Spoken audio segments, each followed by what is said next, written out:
Yes, I know what you guys are thinking. Yet another Golden State Warriors rumor video. It's not my fault that the only rumors we've been getting so far pertain to the Los Angeles Lakers and the Golden State Warriors. It hasn't even been 24 hours since my last Golden State Warriors update video, and this is our second upload of the day. So do me a favor and smack a like on that like button for the YouTube algorithm. It really helps this channel's growth a lot. Consider subscribing and turning on our notifications, but if you're not sold on me as an individual yet, I respect that. And of course, my podcast Laced Up is giving away a PlayStation 5 or an Xbox Series X to a subscriber that turns on our notifications on that channel when we hit 40,000 subscribers. So now that we get all that out of the way, cue the intro.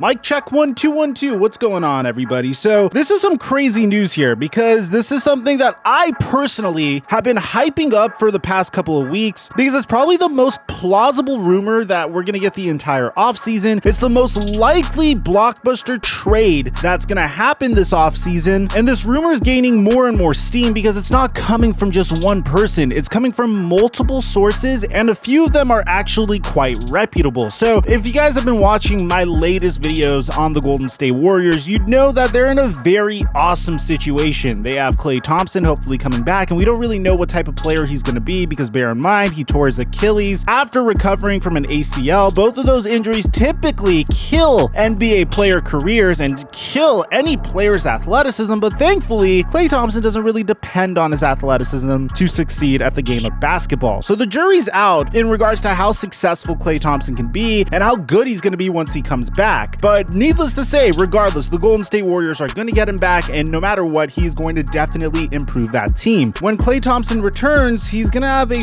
vastly different roster around him. He's going to have players like James Wiseman, Kelly Oubre, Andrew Wiggins. Of course, Steph Curry and Draymond Green are still going to be there, and his competition's going to look significantly different. Now he has LeBron James and Anthony Davis on the Lakers. He has Kawhi Leonard teaming up with Paul George on the Clippers, and of course, the Phoenix Suns, who have established themselves as a superpower as well. But what's really interesting about this entire situation is the Golden State Warriors have a tremendous amount of assets and capital to potentially make a huge blockbuster deal. We've discussed the fact that they acquired the number 7 overall pick in a trade with the Minnesota Timberwolves during the 2020 NBA trade deadline when they traded D'Angelo Russell for Andrew Wiggins, which, by the way, I think is one of the biggest heists in NBA history because D'Angelo Russell signed a max contract with the Warriors, which he was acquired via a sign-and trade for Kevin Durant. And then afterwards, during the time, the Timberwolves were really heavily pursuing him. And at the end of the day, the Warriors just traded him and got Andrew Wiggins in return. I feel like it was a sneaky little move by the Golden State Warriors to get some additional assets. But again, I digress. As a result of that trade, the Warriors have the number 7 pick in this year's NBA draft to go along with the number 14 pick in this year's NBA draft. They also have last year's number 2 overall pick, James Wiseman, who had a very iffy rookie year, but we've discussed on this channel in videos past that typically big men don't really thrive at the age of 19. They need a year or two to really develop. There hasn't ever been a big man in NBA history that dominated the league at the age of 19. Someone said that Shaq did, but Shaq was 21 by the conclusion of his rookie year, so that doesn't really count. What I'm trying to say is James Wiseman has a long way to go to develop himself, and I wouldn't really judge him based off of his first year just yet. Now, yesterday, there were multiple reports coming out that general manager Bob Myers wants to trade at least one of these picks, ideally both of these picks. And what's really interesting is Steph Curry actually responded to this with, well, a statement during a golf tournament when they asked him what he would like to be done with these draft picks. Still, I know you don't like this answer, but still a lot to kind of figure out. I know with 7 and 14, there's probably going to be some legit talent there that if it's the best player and the right fit, like of course they could, make an impact and be ready right away to play some significant minutes and then hopefully get better throughout the season to be ready for a potential playoff run. But we got a lot of different talented guys, and you don't know how that 1 through 6 goes and how things change really quickly. So I've always loved to give my input and be a part of that process. But as it stands right now, I don't think we've had any guys within that top 1 through 14 even come out to the Bay to work out yet. So it's just a lot of moving parts and pieces, and things can change really quickly.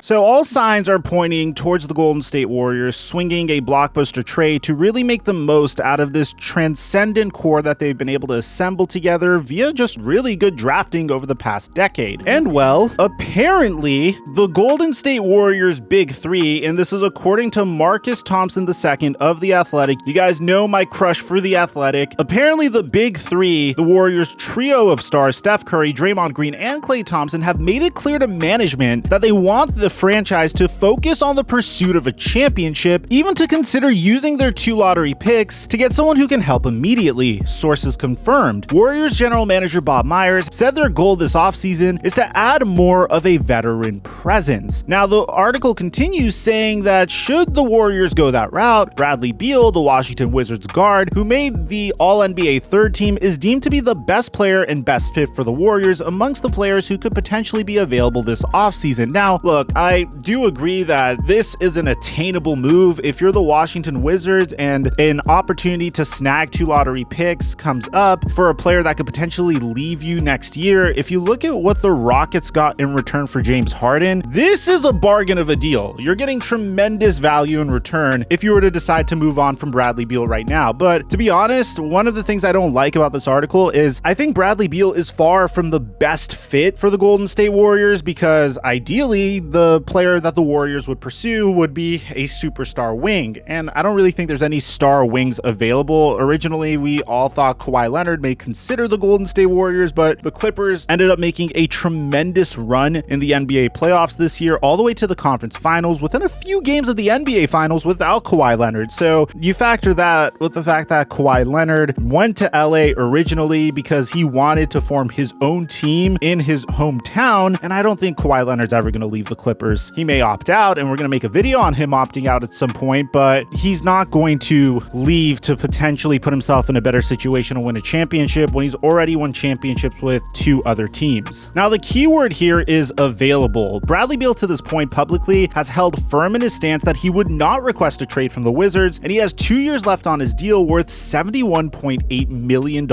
including a $37.3 million player option for 2022 to 2023. But that's not really a legitimate 2-year deal. He does have an opt-out option at the end of this year, so in reality, Bradley Beal technically becomes a free agent at the end of this year should he decide to want to leave Washington. Washington also hired a brand new head coach, and all signs are just pointing towards them just completely overhauling the roster. If you pay attention to what happened to the Rockets last year, this is going to be very, very familiar to Russell Westbrook at the very least. Mike D'Antoni resigned. As a result, Russell Westbrook and James Harden weren't happy. They both demanded trades, and of course, Russell Westbrook got traded in the offseason. James Harden got traded a little bit after the preseason began, although he had to really pull off some interesting theatrics in order to get that done. We did make a video on this in the past. It's one of our best videos. So let's dive into this rumor, okay? Because in the very beginning, we did hear that the Golden State Warriors were interested in Damian Lillard. They clearly would like to add a guard or some player that is a difference maker that could take off the load from Steph Curry and at least become a little bit less dependent on Klay Thompson for scoring. Bradley Beal was literally the second leading scorer in the NBA this year behind Steph Curry. So them teaming up together would be terrifying. But here's the thing. In terms of like the validity of this is probably the most realistic rumor that we could get. And if you're the Washington Wizards, you have to look at this opportunity and say, okay, the Golden State Warriors made it clear that they're willing to package both of their lottery picks. They're willing to move on from James Wiseman. They're willing to trade Andrew Wiggins to make sure the cap is right. This is a tremendous way to start a rebuild, and I feel like this is something that would really put their head coach, Wes Unseld Jr., in a very good situation to succeed. You don't want to give Wes Unseld Jr. a dynamic duo of Russell Westbrook and Bradley Beal, which, with all due respect, I love Russ, I love Bradley Beal, but clearly they just didn't work out this past year. It wasn't necessarily the greatest duo, and the Washington Wizards have a plethora of young talent. I really think this is a team that could be rebuilt in about 2 to 3 years if they develop Deni Avdija and Rui Hachimura properly. Clearly they have a really good piece in Daniel Gafford as well. So if you add a player of Andrew Wiggins' caliber who has tremendous two-way potential in addition to 2 lottery picks, and maybe you could even even get James Wiseman out of that. I don't know if he's going to be on the table as well. And that's before we get to the fact that Russell Westbrook could be traded as well for additional pieces, maybe ship him off to the Knicks for additional draft capital in the future. I feel like Washington would be in a significantly better position than if they were to keep Bradley Beal and Russell Westbrook. With all due respect, if they keep those two, they're remarkable players, they're all-stars, but I think they're going to be in purgatory. You're probably looking at a team that could finish in the 5th to 8th seed,